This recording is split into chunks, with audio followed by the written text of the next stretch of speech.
So we're going to talk about the spectrum of emotion. There is, as always, this idea that all a human being is energy, waves, rhythm, and pattern. Because energy moves in waves, waves move in rhythm, and rhythm is what creates these patterns. So talking about patterns, there are two types of people, according to a study done by Dr. Tasha Eurich. So those of us who think we're self-aware, which is about 85 to 90% of all people, and then those of us who actually are self-aware, which is only about 10 to 15% of all people. And what this means is that between 85 to 90% of us are either lying to ourselves in denial or not seeing ourselves clearly, which is the definition of self-awareness. So the universe is pattern, and pattern in itself implies intelligence. And when we repeat something, there is this potential for insight. And the best thing that we have going for us is our intelligence, especially pattern recognition, which is sharpened over eons of evolution. So, for example, a self-aware person would be emotionally regulated, whereas a person who's not self-aware is emotionally dysregulated, meaning that they react to their emotions very strongly without stopping to pause, without acting intentionally and from a place of consciousness. Another sign of somebody who is not self-aware is that they're impulsive and they don't consider the consequences of their actions. So emotions are really just energy and motions. And my definition is that feelings are not the same as emotions. Feelings are actually the meaning or the thoughts that we ascribe to emotions. Everything is made of energy and everything is in constant motion. The only permanent thing in this universe is change. So the waves that these moving energies create patterns or archetypes. I think it's really interesting to consider emotions as archetypes. And feelings are the basis of what's been described as for millennia as the soul. So at its root, spirituality is a matter of fellow feeling. So I want to talk a little bit about feelings and how we speak about feelings, because having emotional intelligence means having language for what we feel. So I had a client a few years ago now who I found really interesting, because she would only use these words to describe how she was feeling. So it was between good and bad, and sometimes it was not bad. Most of the time it was not good, and sometimes it was bad. Now, this is not a person who's self-aware in the sense that there are many, many more words that we can use, and these words become much more accurate, and in that accuracy we're able to understand ourselves better, but also share our feelings with other people. We can use words like bad, hurt, stressed, unhappy, and upset, and these words can describe pretty much every emotion except for words like happiness, contentment, and joy. So many of us are really struggling with our emotional awareness and our emotional skills, and also with our empathic accuracy for this reason. And there's a word, it's called alexithymia, which is a personality trait that literally means that the person has no words for their emotions. So people who have alexithymia typically have trouble processing their emotions. For example, they may not recognize when they're having an emotional response, or if they do, they are not able to label or describe their emotions at all. So in the spiritual world, we often talk about fear versus love, and that love and fear are the opposites, and that fear is the root of all negative emotion. And I want to go into that a little bit more. I've made these two spirals here, and really I wanted it to be one spiral, but I couldn't fit it all into one spiral, so I've split them up into two. So as you can see, the expansive are on one side and the contracting are on the other side. So Emotions are this unique tool to us as humans, which we can use to help us navigate this reality. Our emotions can be trusted friends, or they can become our enemies if we choose to separate them into good and bad feelings. For example, fear can actually be really safe. Fear can help us notice when something is going in the wrong direction, or stop us from going down that dark alleyway, for example. Fear can also give us an opportunity to confront, to acknowledge, and to transform our own boundaries. And they do say that when we feel love, we become powerful beyond measure. So if you look at this graph, which has plotted the frequency of different emotions, you'll see that love and fear are in some way opposite on these two graphs. But actually, the two most opposite vibrations are at the top, enlightenment, and on the other side, on the bottom, death. So enlightenment is the most expansive, and death, of course, is the most contracting. So, but love is at about 500 and fear is at about 100.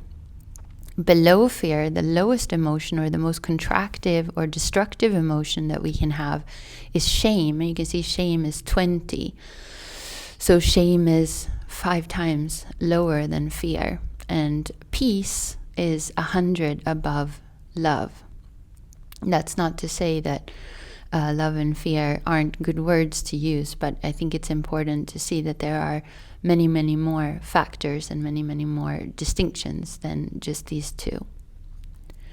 But here on the torus, on your energetic field, I found this picture that illustrates very much the expansion of love and the contraction of fear. I also want to show you this graph, which has measured the heat in the body for different emotions and where in the body we feel them.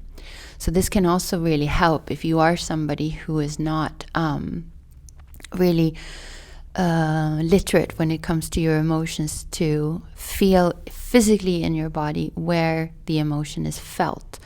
And sometimes this can really help, you know. So do you have a clenched jaw? Are you feeling tight in your shoulders? You know that feeling in our belly when we hear hurtful or disappointing news.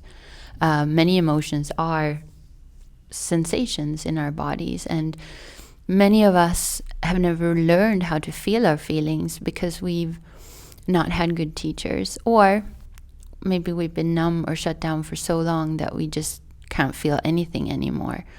Some of us sometimes choose to disassociate and not feel because the feelings or the emotions turn into such negative feelings that we feel like we can't cope.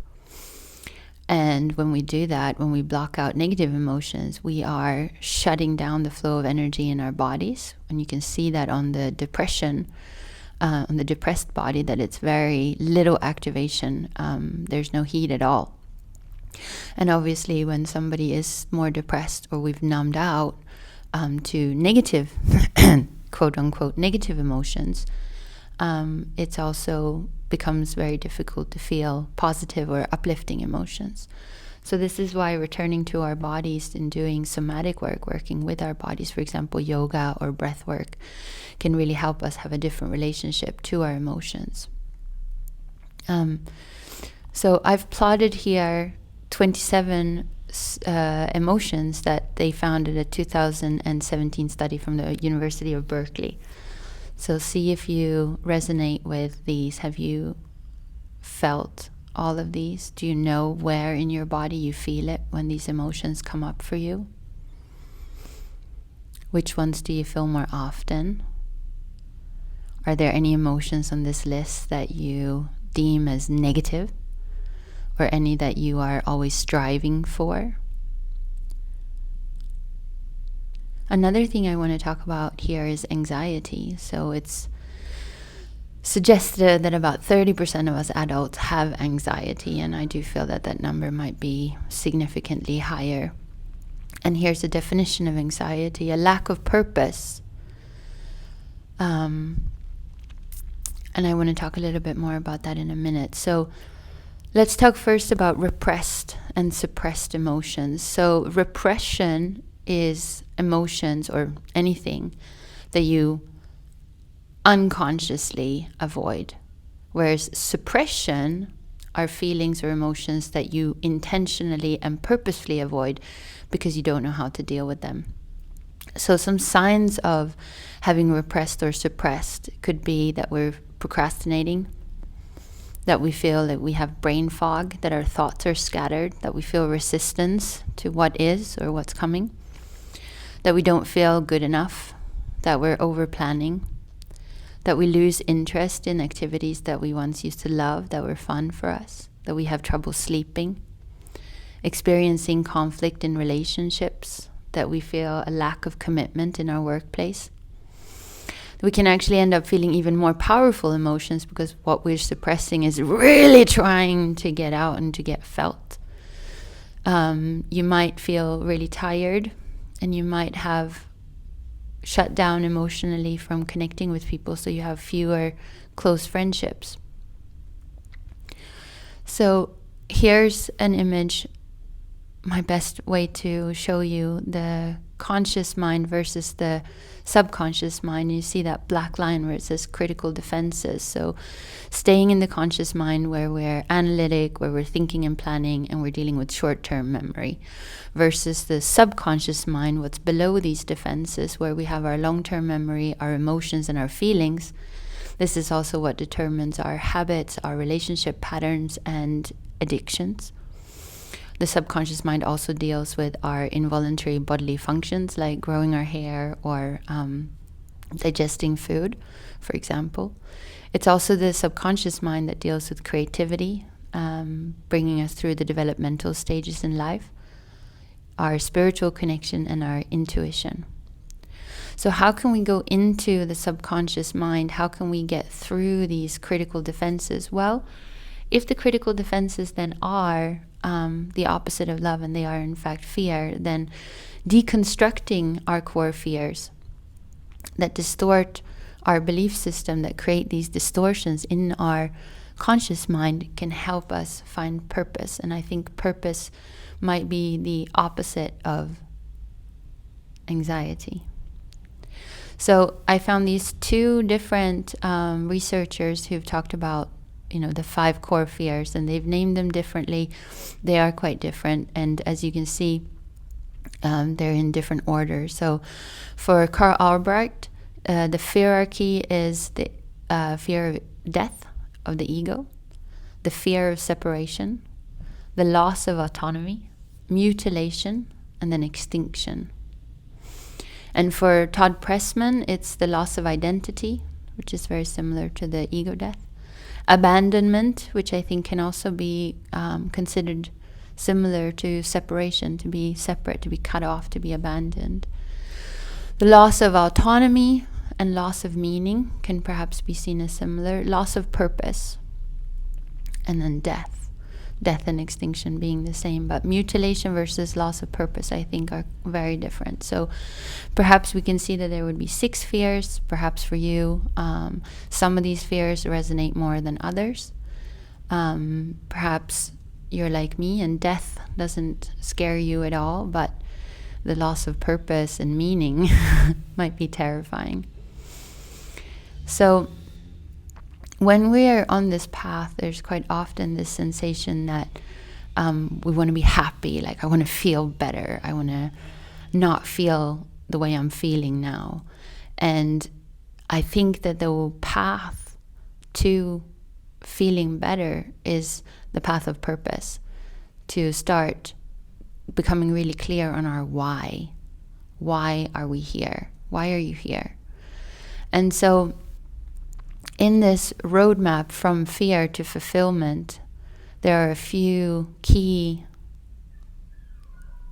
distinctions or key words that I want to use. So love, and love not being that I give so that I receive, but I give and I receive freely. To have meaning, and I've written here find meaning, but perhaps more accurately I should have written creating our own meaning.